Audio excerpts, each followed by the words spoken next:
Okay, so working on this 2012 Honda Odyssey, changing out these bearings on the sliding door that gets stuck and act funny.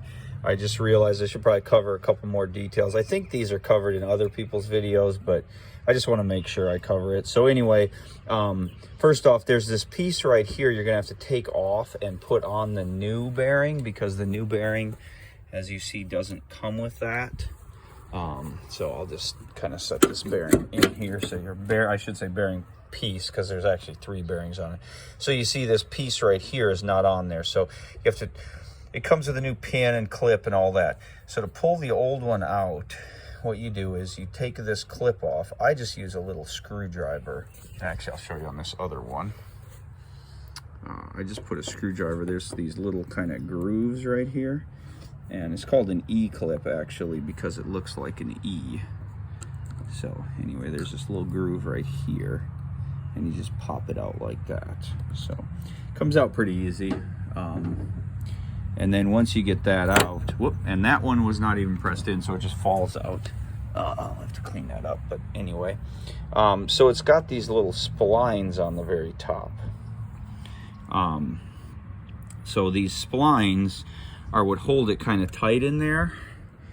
And so to drive this old one out, I'm gonna have to give it a little bit of moxie. And so I'm not gonna show you me doing that, because I want to protect the van from getting, when I hit this, I don't want to bash this down into here. So I'm actually gonna put a little piece of wood under here to kind of hold this up. You could pull it off, put it in a press, or do something like that, or put it on your vise and hit it out with a hammer too once you get this off. The tricky part is taking this off. Let me just show that real quick. This part, see these cables? These cables only come out that far. That's all you get. So basically, and you can see how these are bent, by the way. See how this one's at a different angle than this one. These things get old. These bearings are, oh, that one's actually pretty smooth. That one's reasonably smooth. But anyway, these, when they get sticky, they get bent. Sometimes it's just from junk in the tracks, which of course with the trim off, you can clean that out. I cleaned all the grease and everything. There's still some metal here. I'm gonna run some real fine sandpaper over this just to kind of knock all this. There's like metal chunks. I don't know if you can see them in the video. Probably from this bearing right here. So anyway, I'm gonna clean all that up. And I cleaned all this out. And from now on, when I bring this thing to the car wash, I am spraying, of course, it's up inside of there, but I will be spraying up in here with the pressure washer and try and keep that clean. So hopefully these live a little longer. Anyway, these cables, and I don't have a fancy camera set up, unfortunately, but basically you have to hold this thing. You spin this cable around. It's kind of like a bike cable in a way. It comes out of that groove right there. So you spin the cable around. You can't even hardly see that. But anyway, you spin that around and it slides out of that groove right there.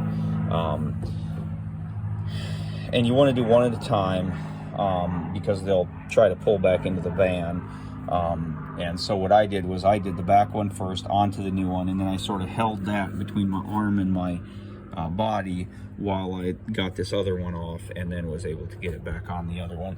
2 people would make this a lot easier. I'm a little leery of putting vice grips on to hold it in place, just because I might smash it and mess up the plastic, and I'm assuming this has to travel pretty smoothly, and I don't want to mess up the cable. So so that's why I'm not doing that. But yeah, if you have an extra set of hands, that would make this easier. Anyway, so I just wanted to cover some of those basics. Like I said, you do have to take this and punch that out, and it's a little tough because it's got those splines. It's a fairly tight fit in there, so you got to hit it with some it takes a decent whack to get it out of there. So in order to do that, like I said, I don't want to this is our van, but even so, I don't want to mess it up any more than it is. So I'm going to use some wood under there. So hope that helps.